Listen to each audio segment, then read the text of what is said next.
ನೀವು ಇಲ್ಲಿ ನೋಡ್ಬೋದು ಬಳೆ ಗಿಳೆ ಎಲ್ಲ ಇಟ್ಟಿದ್ದಾರೆ. ಇಲ್ಲೂ ಕೂಡ ಕಲ್ಲೆಲ್ಲ ದಬಾಕಿ ಇಟ್ಟಿದ್ದಾರೆ. ಹಲೋ ನಮಸ್ಕಾರ Karnataka, welcome back to my YouTube channel. ಎಲ್ಲರೂ ಹೇಗಿದ್ದೀರಾ? ನಾನಂತೂ ಸಿಕ್ಕಾಪಟ್ಟೆ ಆರಾಮಾಗಿದ್ದೀನಿ. ನಮ್ಮ ಕೊಳ್ಳೇಗಾಲದಲ್ಲಿ ಒಂದು ಟ್ರೆಕ್ಕಿಂಗ್ ಪ್ಲೇಸ್ ಇದೆ ಅಂದರೆ ನೀವು ನಂಬ್ತೀರಾ? ಹೌದು, ಇವತ್ತು ನಮ್ಮ ಫ್ರೆಂಡ್ಸ್ ಎಲ್ಲ ಸೇರಿ ಸಿದ್ದಪ್ಪನ ಬೆಟ್ಟಕ್ಕೆ ಹೋಗ್ತಾ ಇದ್ದೀವಿ.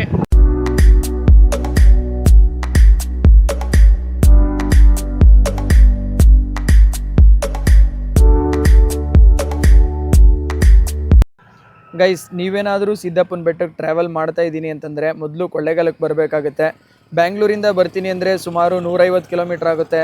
ಹಾಗೆ ನೀವೇನಾದರೂ ಮೈಸೂರು ಕಡೆಯಿಂದ ಬರ್ತಾ ಇದ್ದರೆ 60 ಕಿಲೋಮೀಟ್ರ್ ಆಗುತ್ತೆ ಮೈಸೂರಿಂದ. ಇಲ್ಲಿ ರೋಡ್ ಅಂತೂ ತುಂಬ ಇಲ್ಲಿ ನೋಡಿ, ಅಣ್ಣ ಅವರು ಬೆಳಗ್ಗೆನೆ ತಮ್ಮ ಕೆಲಸ ಶುರು ಮಾಡಿದ್ದಾರೆ. ಉಪ್ಪು ಹಾಕ್ತಾ ಇದ್ದಾರೆ, ಒಳ್ಳೆ ಭತ್ತ ಬೆಳೆದಿದ್ದಾರೆ. Hi guys. ಹಾಯ್. ಏನು ಅರ್ಥವೇ ಆಗ್ತಿಲ್ವೇ ಈ ಕೇಸು? ಎಳೆ ಮಗು ಆಗಿದ್ದಿದ್ರೆ ಓಕೆ, ಏನಿದು ಏನೋ ಗೊತ್ತಾಗ್ತಿಲ್ಲಪ್ಪ. ಗೈಸ್, ಇವಾಗ ನಾನು ಎಕ್ಸಾಕ್ಟಾಗಿದ್ದೀನಿ ಮಧುನಹಳ್ಳಿ ಅನ್ನೋ ಒಂದು ವಿಲೇಜಲ್ಲಿ. ಇಲ್ಲಿ ನೀವು ಮನೆಗಳೆಲ್ಲ ನೋಡ್ಬೋದು, ಹಳೆಯ ಕಾಲದ ಮನೆಗಳು. ಇನ್ನೂ ಇಲ್ಲಿನ ಜನಗಳು ಈ ಮನೆಗಳನ್ನ ಉಳಿಸ್ಕೊಂಡಿದ್ದಾರೆ, ಅದೊಂದು ಖುಷಿ ಪಡುವಂಥ ವಿಷಯ. ಇಲ್ಲಿ ನೋಡಿ, ಈ ಆರ್ಚ್ ಹತ್ರ ನಾವು ರೈಟ್ ತಗೋಬೇಕಾಗತ್ತೆ. ಇಲ್ಲಿ ರೈಟ್ ತಗೊಂಡು ಆಲ್ಮೋಸ್ಟ್ ಒಂದು 2 to 3 ಕಿಲೋಮೀಟರ್ಸ್ ಅಷ್ಟು ಟ್ರಾವೆಲ್ ಮಾಡಿದ್ರೆ ನಾವು ಸಿದ್ದಪ್ಪನ ಬೆಟ್ಟದ ಪಾದದ ಹತ್ರ ಹೋಗ್ತೀವಿ. ಅಲ್ಲಿಂದ ನಾವು ಟ್ರೆಕ್ಕಿಂಗ್ನ ಶುರು ಮಾಡಬಹುದು.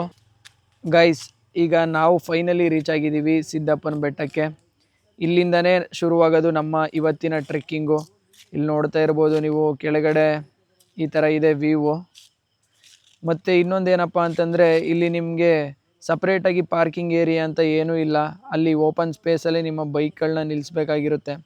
ಬೈಕ್ಗಳನ್ನ ನಿಲ್ಲಿಸುವಾಗ ಸ್ವಲ್ಪ ಹುಷಾರಾಗಿರಿ, ಯಾಕಂದರೆ ಕೋತಿ ಬಂದು ಸೀಟ್ ಆಗಲಿ ಅಥವಾ ಕವರ್ ಆಗಲಿ ಎಲ್ಲನೂ ಹೊರದಾಕ್ಬಿಡುತ್ತೆ. ನಮ್ಮ ಹುಡುಗರಂತೂ ರೆಡಿಯಾಗಿ ನಿಂತ್ಬಿಟ್ಟಿದ್ದಾರೆ, ಎಲ್ಲ ಸಿಕ್ಕಾಪಟ್ಟೆ ಎಕ್ಸೈಟೆಡಾಗಿ ಕಾಣ್ತಾ ಇದ್ದಾರೆ. ಈ ಕೋತಿಗಳ ಹತ್ರ ಅಂತೂ ನೀವು ಹುಷಾರಾಗಿರಬೇಕು, ಏನಾದರೂ ತಗೊಬಂದರೆ ಕಿತ್ಕೊಂಡೋಗ್ಬಿಡ್ತವೆ. ಇಲ್ಲೇನು ಕೊಡ್ಬಿಟ್ಟದವ. ಅಯ್ಯೋ, ನಿಮ್ಮ ಲಜ್ಗೆಟ್ಟವ್ರು ಕಣ್ರಿ ನೀವೆಲ್ಲ ನಿಜವಾಲ್. ಗೈಸ್, ಇದು ಟ್ರೆಕ್ ಅಂತೂ ಮಾಡ್ರೇಟ್ ಆಗಿದೆ, ಅಂಥ ಟಫ್ ಅಂತ ಏನು ಅನ್ಸಲ್ಲ. ಮತ್ತು ನೀವೇನಾದರೂ ಇಲ್ಲಿ ಟ್ರೆಕ್ ಮಾಡಬೇಕು ಅಂತಂದರೆ ಸ್ನ್ಯಾಕ್ಸ್ ಏನು ಬೇಕು ಮತ್ತು ನೀರು ಅದೆಲ್ಲ ದಯವಿಟ್ಟು ನೀವೇ ಕ್ಯಾರಿ ಮಾಡಿಬಿಡಿ. ಇಲ್ಲಿ ಯಾವುದೇ ಶಾಪ್ಸು ಇಲ್ಲ, ಮತ್ತು ಮಧ್ಯೆ ಸ್ವಲ್ಪ ಶೆಲ್ಟರ್ಗಳಿದೆ, ಅಲ್ಲಿ ಆರಾಮಾಗಿ ಕೂರ್ಬೋದು. ಏನು ನಾವು ಬರೋರ್ನ ವಿಡಿಯೋ ಮಾಡ. ನನ್ನ ಮೇಲೆ ನಿನ್ಗೆ ಯಾಕೆ ಇಷ್ಟು ದ್ವೇಷ? Hi guys. ಅಲ್ಲಲ್ಲಲ್ಲಲ್ಲಲ್ಲಲ್ಲ, ಇಲ್ಲೇನೋ ಗುಹೆ ಥರ ಎಲ್ಲ ಇದೆ ನೋಡಿ. ನಮ್ಮ ರಾಜು ಒಳಗೋಯ್ತವನೆ. ಅಲ್ಲೂ ಒಂದದ ಕಡ. ಏನು ಗುಹೆ? ಎಲ್ಲಿ? ಒಳಗ ನೋಡಲಿ. ಇಲ್ಲಿ ಜಾಗ ಕೊಡು ನೋಡಿ ಗಾಯ್ಸ್. ಇಲ್ಲಿ ಕೆಳಗಡೆನೆ ಬೇಸಿಂದ ಒಂಚೂರು ಮುಂದೆ ಹತ್ತುತ್ತಾ ಇದ್ದಂಗೆ ಒಂದು ಟೆಂಪಲ್ ಕೂಡ ಇದೆ.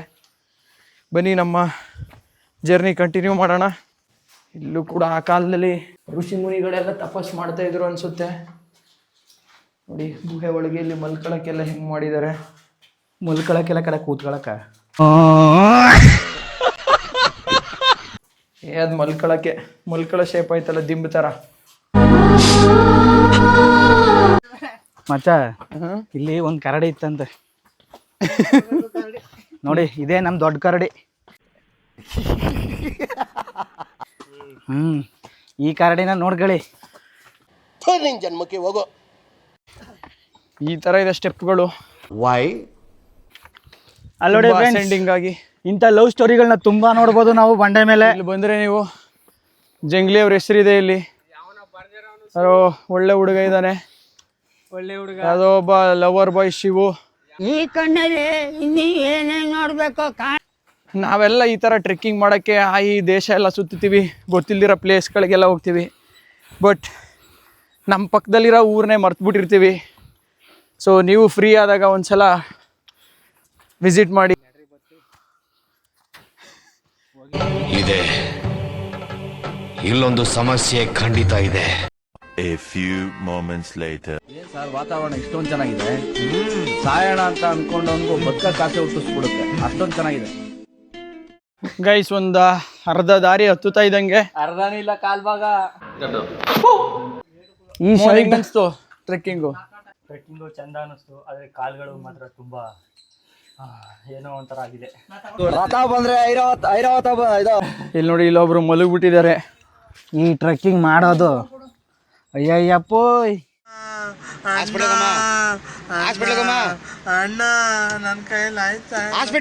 ನಿಮ್ಮ ಅನಿಸಿಕೆ ಅಷ್ಟೇ. ಹೆಂಗನ್ಸ್ತು ಅರ್ಧ ದಾರಿ ಗೊತ್ತಿರೋದು?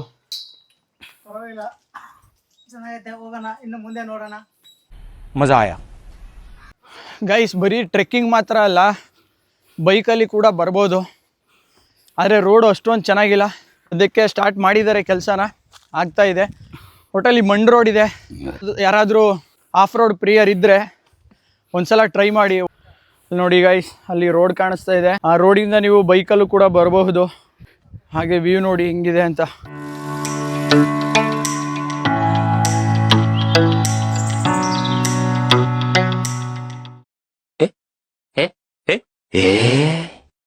ಗೈಸ್ ಸಮ್ಮರ್ಗೂ ಅದಕ್ಕೂ ಎಲ್ಲ ಬೇಗ ಡಿಹೈಡ್ರೇಟ್ ಆಗ್ತಾ ಇದೀವಿ. ನೀವೇನಾದ್ರೂ ಈ ಟ್ರೆಕ್ ಮಾಡ್ತೀನಿ ಅಂತಂದ್ರೆ ಅರ್ಲಿ ಮಾರ್ನಿಂಗ್ಗೆ ಶುರು ಮಾಡಿ 9 ಗಂಟೆ ಒಳಗೆ ಮುಗಿಸ್ಬಿಡಿ. ನಾನು ಮಲಗಿರೋದಕ್ಕೆ ಈ ಬಂಡೆ ನನ್ನ ಮೇಲೆ ಬೀಳ್ತಾ ಇರಂಗೆ ಐತಲ್ಲ. ಸ್ವಲ್ಪ ಹಿಂಗ್ ನೋಡು, ಅದ್ಯಾಕೆ ಹಿಂಗ್ ನೋಡ್ತೀಯ? ಗೈಸ್ ಇಲ್ಲಿ ನೋಡಿ ಆನೆ ಲದ್ದಿಗಳು. ನಿಮ್ಗೆ ಅದೃಷ್ಟ ಇದ್ದರೆ ಆನೆ ಸೈಟ್ ಆದರೂ ಆಗ್ಬೋದು. ನೋಡಿ ಎಷ್ಟು ಅಸೆಂಡ್ ಇದೆ. ಸೊ ಗೈಸ್ ಫೈನಲಿ ಇನ್ನೇನು ಕೆಲವೇ ಕ್ಷಣಗಳಲ್ಲಿ ನಾವು ಮೇಲಿರುವಂತಹ ಟೆಂಪಲ್ನ ರೀಚ್ ಆಗ್ತಾ ಇದ್ದೀವಿ. ಇಲ್ಲಿ ನೀವು ನೋಡ್ಬೋದು ತುಂಬ ಪೇಪರ್ ಎಲ್ಲ ಮತ್ತು ಪ್ಲಾಸ್ಟಿಕ್ ಎಲ್ಲ ಬಿಸಾಕಿದ್ದಾರೆ. ನೀವು ಯಾರಾದರೂ ಬಂದರೆ ದಯವಿಟ್ಟು ಈ ಥರ ಮಾಡೋಕ್ಕೆ ಹೋಗಬೇಡಿ. ಈ ಮೂಲಕ ಈ ಸಿದ್ದಪ್ಪನ ಬೆಟ್ಟ ಬರುವಂತಹ ಗ್ರಾಮ ಪಂಚಾಯತಿ ಏನು ಕೇಳ್ಕೊತೀನಿ ಅಂತಂದರೆ ಇಲ್ಲಿ ಡಸ್ಟ್ಬಿನ್ ವ್ಯವಸ್ಥೆ ಮಾಡಿ. ಇಲ್ಲಿ ನೋಡ್ಬೋದು ಇದೇನೇ ಮೇಲಿರುವಂತಹ ಗುರುಸಿದ್ದೇಶ್ವರ ಸ್ವಾಮಿ ಟೆಂಪಲ್ಲು.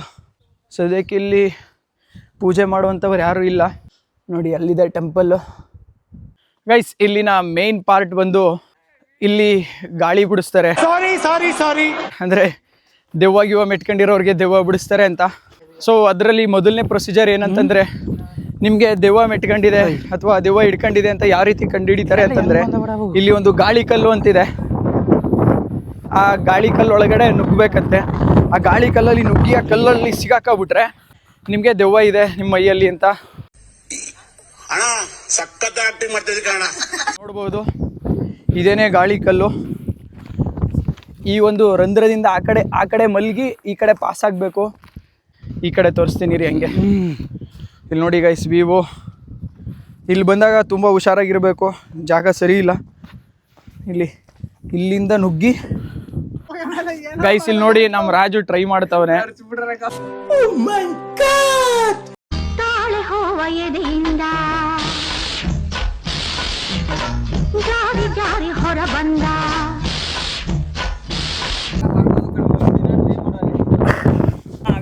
ಗೈಸ್ ಇಲ್ಲಿ ನೋಡಿ ಆಲ್ಮೋಸ್ಟ್ ಒಂದಡಿ ಐತೆ ಅಷ್ಟೇ ಕರೆಕ್ಟಾಗಿ. ಈ ಒಂದಡಿಲಿ ದೊಡ್ಡ ಶೋಲ್ಡ್ರ್ ಇರೋರೆಲ್ಲ ಹೆಂಗೆ ಬರೋಕ್ಕಾಯ್ತದೆ. ಸೊ ಇಲ್ಲಿ ಮೋಸ್ಟ್ಲಿ ಅವರವರ ನಂಬಿಕೆ ಅಂತ ಹೇಳ್ಬೋದು ಅಷ್ಟೇ.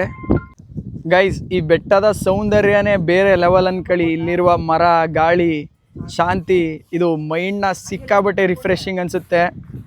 ಈ ನಗರದ ಗದ್ದಲಗಳಿಗೆ ಸಿಗಾಕೊಂಡಿರುವಂಥವ್ರಿಗೆ ಇದು ಒಂದು ಒಳ್ಳೆ ಮನಃಶಾಂತಿ ಕೊಡುವಂಥ ಜಾಗ ಅಂತ ಹೇಳ್ಬೋದು. ಗೈಸ್ ಎಲ್ಲೋದ್ರೂ ದೇವಸ್ಥಾನಗಳು, ಗುಹೆಗಳು. ನಮ್ಮ ಕೊಳ್ಳೇಗಾಲದ ಜನ ಭಾರಿ ಧಾರ್ಮಿಕ ಜನ. ಅಂಥದ್ದೇನೂ ಇಲ್ಲ ಅಂತ ರಿಪೋರ್ಟ್ ಕೊಟ್ಟಿದ್ದಾರೆ. ಈಗ ನಾನು ನಿಮ್ಮನ್ನು ನಮ್ಮ ಸಿದ್ದಪ್ಪನ ಬೆಟ್ಟದಲ್ಲಿ ತುಂಬ ಇಂಪಾರ್ಟೆಂಟ್ ಆಗಿರೋಂಥ ಒಂದು ಪ್ಲೇಸಿಗೆ ಕರ್ಕೊ ಹೋಗ್ತಾ ಇದ್ದೀನಿ. ಅದೇನಪ್ಪ ಅಂತಂದರೆ ಇಲ್ಲಿ ದೆವ್ವ ಬಿಡಿಸಿ ಅದರ ಆತ್ಮಗಳನ್ನ ಒಂದು ಕಲ್ಲಲ್ಲಿ ದಿಗ್ಬಂಧನ ಮಾಡಿ, ಅಂದರೆ ಆ ಕಲ್ಲು ಮೇಲೆ ಅದರ ಆತ್ಮಗಳ ಹೆಸರನ್ನ ಕೆತ್ತಿ ಇಟ್ಟಿರ್ತಾರಂತೆ. ಆ ಒಂದು ಕಲ್ಲುಗಳನ್ನ ಇವಾಗ ನಿಮಗೆ ತೋರಿಸ್ತೀನಿ ಬನ್ನಿ. ಇಲ್ಲಿ ಇಳಿಯುವಾಗ ಸ್ವಲ್ಪ ಹುಷಾರಾಗಿರಿ, ಯಾಕಂದರೆ ತುಂಬ ಡಿಸೆಂಡಿಂಗ್ ಆಗಿದೆ. ಒಂಚೂರು ಜಾರಿದ್ರು ಇಲ್ಲಿ ಹಾಸ್ಪಿಟ್ಲಿಗೆ ಕರ್ಕೋಬೇಕು, ಯಾರೂ ಇರಲ್ಲ. ಆಮೇಲೆ ಹಾಸ್ಪಿಟ್ಲ್ ಕೂಡ ತುಂಬ ದೂರ. ಕಲ್ಲಂತೂ ಭಾರಿ ವೆಯ್ಟ್ ಇದೆ ಅನ್ಕೊಳ್ಳಿ. ಇದು ಯಾವುದೋ ನಾಗಮ್ಮ ಅಂತ ಹೆಸರು ಬರೆದಿದ್ದಾರೆ, ಯಾವುದೋ ಚಿತ್ರ ಇದೆ. ಈ ಥರ ದೆವ್ವ ಬಿಡಿಸಿ ಅದರ ಆತ್ಮದ್ದು ಏನೇನೋ ಸಿಂಬಲ್ ಎಲ್ಲ ಬರೆದು ಅದ್ರ ಹೆಸರು ಬರೆದು ಇಟ್ಟಿದ್ದಾರೆ. ಬರೀ ನಾಗಮ್ಮ ಅಂತ ಮಾತ್ರ ಅಲ್ಲ, ಇಲ್ಲಿ ನೋಡ್ಬೋದು ಇಲ್ಲೇನೋ ಹೆಸರು ಬರೆದಿದ್ದಾರೆ. ಇದು ಯಾವ ಭಾಷೆ ಅಂತಾನೆ ಗೊತ್ತಾಯ್ತಾ ಇಲ್ಲ. ಇದು ಯಾವ್ದೋ ಫ್ಲಾಶ್ ಬ್ಯಾಕ್. ಸಿದ್ದೇಶ್ ಅಂತ ಅದು ಅವನ ಭಾಷೆ ಮಾತಾಡಿದ್ದ ಅದೊಂದು ಭಾಷೆ ಅಲ್ಲ ಗೈಸ್. ಇಲ್ಲಿ ನೋಡಿ ಮಹಾದೇವ ಅಂತ ನೀವು ಇಲ್ಲಿ ನೋಡ್ಬೋದು ಬಳೆ ಗಿಳೆ ಎಲ್ಲ ಇಟ್ಟಿದ್ದಾರೆ. ಇಲ್ಲೂ ಕೂಡ ಕಲ್ಲೆಲ್ಲ ದಬಾಕಿ ಇಟ್ಟಿದ್ದಾರೆ. ಇದೆ, ಇಲ್ಲೊಂದು ಸಮಸ್ಯೆ ಖಂಡಿತ ಇದೆ. ನೋಡಿ ಇದು ಫ್ರೆಶ್ ಮಾಲ್ ಅನ್ಸುತ್ತೆ. ಫ್ರೆಶ್ ಮಾಲ್ ಅಲ್ಲ ಕಣ, ಹಂಗನ್ಬೇಡ. ಗೈಸ್ ಇಲ್ಲಿ ನೋಡಿ, ಇದು ತುಂಬಾ ರೀಸೆಂಟ್ ಒನ್ ಅನ್ಸುತ್ತೆ. ಕಲ್ಲಿಗೆ ದಾರ ಗಿರ ಎಲ್ಲ ಕಟ್ಟಿದ್ದಾರೆ. ಹೆಸರು ನೋಡ್ಬಿಡೋಣ ಇವ್ರ ಹೆಸರನ್ನ. ಓಹ್ ಏನಪ್ಪ ಈ ತರ. ಹೌದು, ಎಲ್ಲೋದ್ರು ಹೆಣ್ಮಕ್ಳದೇ ತೊಂದ್ರೆ. ಸಿದ್ದರಾಮಯ್ಯ ಯಾವುದು ಕಾಂತಮ್ಮ ಅಂತ ಹೆಸರು. ಅವ್ರನ್ನ ಹಿಂಗೆ ಹುಷಾರಾಗಿ ಮಲಗಿಸ್ಬಿಡೋಣ. ಗೈಸ್ ಈ ಮೂಲಕ ನಾನು ಏನಂತೀನಿ ಅಂತಂದ್ರೆ, ನಿಮ್ಮ ಫ್ರೆಂಡ್ ಸರ್ಕಲ್ಲಿ ಕೊಳೆಗಾಲದವ್ರು ಇದ್ರೆ ದಯವಿಟ್ಟು ಹುಷಾರಾಗಿರಿ. ಇವಾಗ ನಾನು ನಿಮ್ಮನ್ನ ಕರ್ಕೊ ಹೋಗ್ತಾ ಇದ್ದೀನಿ ಸಿದ್ದೇಶ್ವರ ಸ್ವಾಮಿ ಟೆಂಪಲ್ಗೆ. ಡಿಪ್ರೆಷನ್. ಅಣ್ಣ ನಮಸ್ತೆ ಅಣ್ಣ. ನಿಮ್ಮ ಹೆಸರು ಅಣ್ಣ? ಮಂಜುನಾಥ ಸ್ವಾಮಿ ಅಂತ. ಅಣ್ಣ ನೀವು ಇಲ್ಲಿ ಅರ್ಚಕರ ಅಣ್ಣ? ಅರ್ಚಕರು. ಎಷ್ಟು ವರ್ಷದಿಂದ ಮಾಡ್ತಿದ್ದೀರಾ? ನಾವು ನಮ್ಮ ತಾತ ಮುತ್ತಾತನ ಕಾಲದಿಂದ ನಾವು ಅರ್ಚಕರು, ವಂಶ ಪರಂಪರೆ ಬಂದಿರೋದು. ಅಣ್ಣ ಈ ದೇವಸ್ಥಾನದ ವಿಶೇಷತೆ? ಇದು ಸಿದ್ದೇಶ್ವರ ಸ್ವಾಮಿ ದೇವಸ್ಥಾನ ಅಂತ. ಸಿದ್ದೇಶ್ವರ ಗುರು ಸಿದ್ದೇಶ್ವರ ದೇವಸ್ಥಾನ. ಇಲ್ಲಿ ಯಾವುದೇ ಗಾಳಿ ಪೀಡಿ ಪಿಚಾತಿ ಏನೇ ಇದ್ರು ಕ್ಲಿಯರ್ ಆಗುತ್ತೆ. ಅಲ್ಲಿ ಕಲ್ಲು ಇತ್ತೆಲ್ಲ ರುಚಿ ಕಲ್ಲು ಅಂತ, ಅಲ್ಲಿ ನುಗ್ಗಿದ್ರು ಯಾವುದೇ ಇದಿದ್ರು ಕ್ಲಿಯರ್ ಆಗುತ್ತೆ ಅಣ್ಣ. ಮತ್ತೆ ನಮ್ಮಲ್ಲಿ ನಾವು ತುಂಬಾ ಜನ ಟ್ರೈ ಮಾಡಿದ್ವಿ, ಅಲ್ಲಿ ಪಾಸ್ ಆಗಕ್ಕೆ ಆಗಿಲ್ವಲ್ಲ? ಆಗುತ್ತೆ, ದೇವ್ರ ಹೆಸರು ಹೇಳ್ಕೊಂಡು ಕೈ ಮುಕ್ಕೊಂಡು ನುಗ್ಬೇಕು ಅಲ್ಲಿ. ಹೌದಾ? ಸುಮ್ಮನೆ ಹಂಗಂಗೆ ನುಗ್ಗಕ್ಕಾಗಲ್ಲ? ಹೌದು. ಓಕೆ ಅಣ್ಣ. ಅಲ್ಲಿ ನಾವು ತುಂಬಾ ಒಂದಷ್ಟು ಕಲ್ಲುಗಳು ನೋಡಿದ್ವಿ, ಅಲ್ಲಿ ಹಗ್ಗ ಎಲ್ಲ ಕಟ್ಟಿ ಚಿತ್ರ ಎಲ್ಲ ಬರ್ದಿದ್ರಿ, ಅದ್ರ ಬಗ್ಗೆ ಏನಾದ್ರು ಹೇಳೋದಾದ್ರೆ? ಅದು ದೆವ್ವ ಹಿಡಿದಿರ್ತಾರೆ ನೋಡಿ, ಅವ್ರದ್ದು ಗೊಂಬೆ ಬರಿಸಿ ಹೆಸರು ಬರಿಸಿ ಅದನ್ನ ದೇವರಿಂದ ಸೂಸರ ಪೂಜೆ ಹಾಕಿದ್ರೆ ಆ ಆತ್ಮ ಹೋಗಿ ಅಲ್ಲಿ ಕಲಿಗೆ ಸೇರ್ಕತ್ತದೆ. ಅದು ದಿಗ್ಬಂಧನ ಮಾಡ್ದಂಗೆ. ಹಂಗಾರೆ ಇಲ್ಲಿ ಬರೋಂತಹ ಭಕ್ತಾದಿಗಳಿಗೆ ಏನ್ ಹೇಳಕ್ ಇಷ್ಟಪಡ್ತೀರಾ ನೀವು?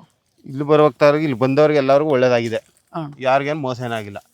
ಇಲ್ಲಿ ವರ್ಷಕ್ಕೊಂದ್ಸರಿ ಜಾತ್ರೆ ಆಗುತ್ತೆ. ಯುಗಾದಿ ಹಬ್ಬದ 15 ಜನಕ್ಕೆ ಜಾತ್ರೆ ಆಗುತ್ತೆ.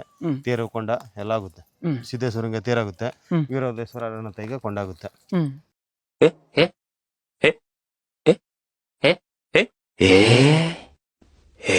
ವರ್ಷಕ್ಕೊಂದ್ಸರಿ ಪ್ರತಿ ವರ್ಷ ನಡೀತಾ ಇರ್ತದೆ.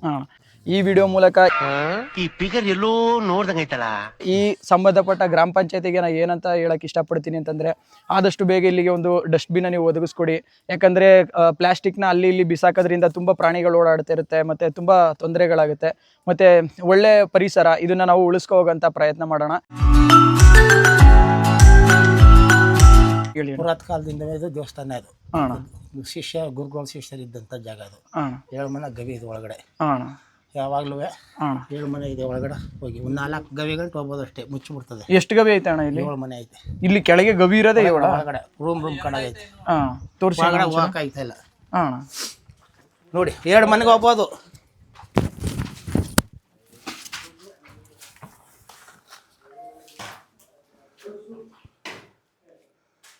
ನೋಡಿ ಇಲ್ಲಿ 2 ಮನೆಗೆ ಹೋಗ್ಬೋದು.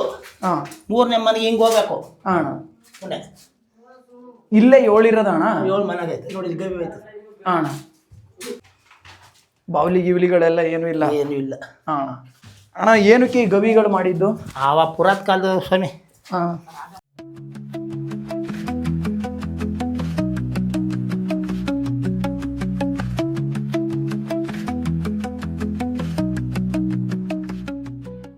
ಗೈಸ್ ಫೈನಲಿ ನಮ್ಮ ಸಿದ್ದೇಶ್ವರ ಬೆಟ್ಟ ಟ್ರೆಕ್ ಮುಗಿದಿದೆ. ಇದನ್ನು ಸಿದ್ದಪ್ಪನ ಬೆಟ್ಟ ಅಂತ ಕೂಡ ಹೇಳ್ಬೋದು. ಟ್ರೆಕ್ ಅಂತೂ ಮಾಡ್ರೇಟಾಗಿ ಚೆನ್ನಾಗಿತ್ತು. ಆಲ್ಮೋಸ್ಟ್ ಒಂದು 3 to 4 hours ನೀವು ಇಲ್ಲಿ ಟೈಮ್ ಸ್ಪೆಂಡ್ ಮಾಡ್ಬೋದು. ನೇಚರ್ ಅಂತೂ ತುಂಬ ಚೆನ್ನಾಗಿದೆ ಅಂದ್ಕೊಳ್ಳಿ. ಇದು ನೋಡಿ ನಂಗೆ ಏನು ಅನಿಸ್ತಪ್ಪ ಅಂತಂದರೆ, ನಮ್ಮ ಮನಸ್ಸೇ ತುಂಬ ಪವರ್ಫುಲ್ಲು. ನಾವು ಏನು ನಂಬ್ತೀವಿ ಅದು ಆಗುತ್ತೆ. ಲೈಕ್ ಮ್ಯಾನಿಫೆಸ್ಟೇಷನ್ ಅಂತ ಹೇಳ್ತೀವಿ. ಆಗ ಮಿರಕಲ್ ಆಗಿರ್ಬೋದು ಅಥವಾ ಇಲ್ಲಿ ಬಂದಾಗ ಸಿಗೋದು ಒಂದೇ, ಅದು ನೆಮ್ಮದಿ. ಖಂಡಿತವಾಗ್ಲೂ ಈ ವಿಡಿಯೋ ನಿಮ್ಗೆ ಇಷ್ಟ ಆಗಿದೆ ಅಂತ ಅನ್ಕೋತೀನಿ. ಇಷ್ಟ ಆಗಿದ್ರೆ ಲೈಕ್ ಮಾಡಿ, ಹಾಗೂ ಇನ್ನೂ ಯಾರು ನನ್ನ ಚಾನಲ್ಗೆ ಸಬ್ಸ್ಕ್ರೈಬ್ ಮಾಡಿರೋ ಸಬ್ಸ್ಕ್ರೈಬ್ ಮಾಡ್ಕೊಳ್ಳಿ ಅಂತ ಹೇಳ್ತಾ ಇವತ್ತಿನ ವಿಡಿಯೋ ಮುಗಿಸ್ತಾ ಇದ್ದೀನಿ. ಜೈ ಹಿಂದ್, ಜೈ ಕರ್ನಾಟಕ ಮಾತೆ.